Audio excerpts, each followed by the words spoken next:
Bravo à Marie Doblic de VIA, Philippe Murer et Laurent Henninger du mouvement politique citoyen, à Jacques Cheminade de Solidarité et Progrès, à nos amis de Apocalypse Non, Nathalie Cadiou, à Myriam Palomba bien sûr, à Régis Le Saunier, à Nicolas Mirkovic, à tous les organisateurs, à tous les bénévoles sans lesquels il n'y aurait pas de manifestation. Je crois qu'on peut les applaudir encore ce soir et se réjouir de cette dynamique de rassemblement. Bravo aux bénévoles qui nous permettent de tenir bon dans des conditions qui ne sont évidemment pas faciles. On est réunis ici pour ce qui nous est très cher, peut-être le plus cher, c'est-à-dire la paix, vivre en paix. Ça n'est pas la guerre, ça n'est pas un jeu vidéo. Ce n'est pas un jeu. La Troisième Guerre mondiale, si elle avait lieu par malheur, elle serait évidemment thermonucléaire. Et elle ferait paraître les deux premières pour des apéritifs, avec un risque de destruction évidemment de notre pays, destruction d'une partie de l'humanité même. Et puis comme toutes les guerres, son cortège de malheurs, de catastrophes, de misère, de morts, de drames. Nous nous battons ici, chers amis, ce jour, pour que cet apocalypse ne soit pas notre avenir. Nous nous battons ici pour que la paix soit notre avenir. Bravo. Pour que la paix, pour que la liberté, pour que le bonheur, l'espérance et la France libre soient notre avenir, soient notre futur. Et nous nous battons ici parce que nous nous sentons évidemment une responsabilité par rapport aux générations futures, en nous disant que nous n'avons évidemment pas le droit de leur laisser la France et le monde dans cet état. D'ailleurs, nous ne sommes pas les seuls, mes chers amis, en ce moment même à nous battre. En ce moment même, à l'initiative des Patriotes, il y a 17 rassemblements pour la paix à travers la France. Bravo! Il y en a dans toutes les villes de France en ce moment même, à Dijon, à Haguenau, au Havre, à Annecy, à Chaumont, à Toulouse, à Rouen, à Montauban, à Nîmes, à Troyes, à Challans, à Montpellier, à Nantes, au Mans, à Caen, à Lyon et à Paris.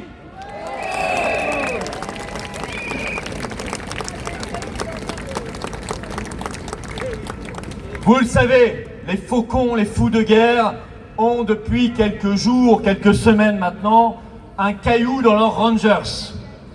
Un gros caillou même. Et ce gros caillou, il s'appelle Donald Trump. Donald Trump, en effet, a fait campagne sur la paix. Et s'est fait élire sur la paix.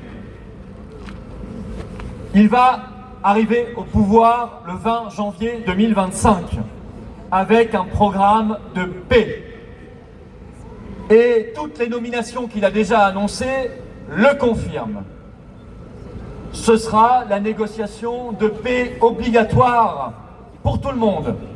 Fini la guerre interminable, la guerre sans fin, sans cesse alimentée par ceux qui veulent absolument que le monde soit irrémédiablement divisé en deux, les gentils et les méchants.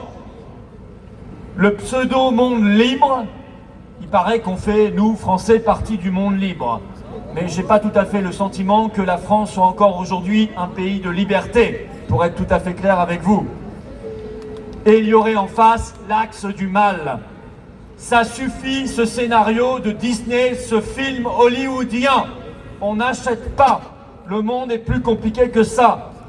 Nous ne voulons pas être condamnés à une guerre perpétuelle, mais nous voulons un dialogue constructif avec l'ensemble de l'humanité, avec toutes les puissances émergées et émergentes, notamment pour un pays comme la France qui est présent sur tous les océans, grâce à son formidable outre-mer et grâce à nos formidables compatriotes d'outre-mer qui sont des modèles de combativité et de résistance.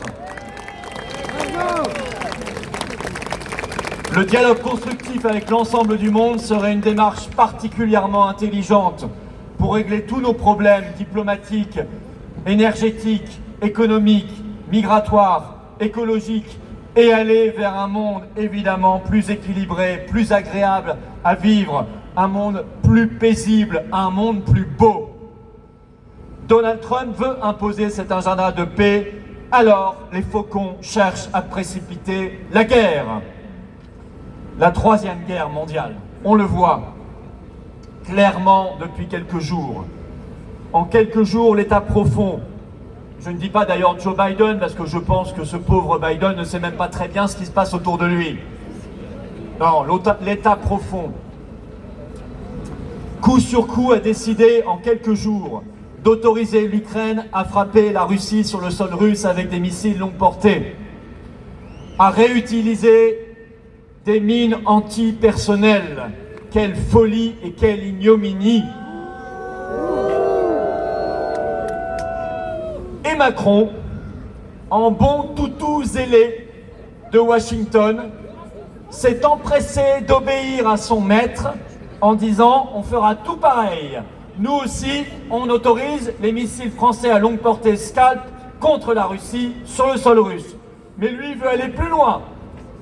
Et Le Monde a révélé cette semaine ce plan franco-britannique d'envoi de troupes françaises au sol en Ukraine. Mes chers amis, cette affaire est une affaire sérieuse. C'est évidemment la porte ouverte immédiate vers l'entrée de notre pays en guerre, et donc la guerre entre des puissances nucléaires, et donc la guerre mondiale et le chaos total. Mais n'est-ce pas le chaos que cherchent en permanence ceux qui nous dirigent, la preuve par toutes les décisions qu'ils prennent, et ceux qui veulent nous imposer cet agenda de guerre dans les bureaux de Washington, de Bruxelles et de Paris. Nous ne sommes pas des gens du chaos, nous sommes des gens de paix. Nous ne sommes pas des gens du mondialisme, nous sommes des gens de la France libre. Et donc nous voulons la France libre et la paix.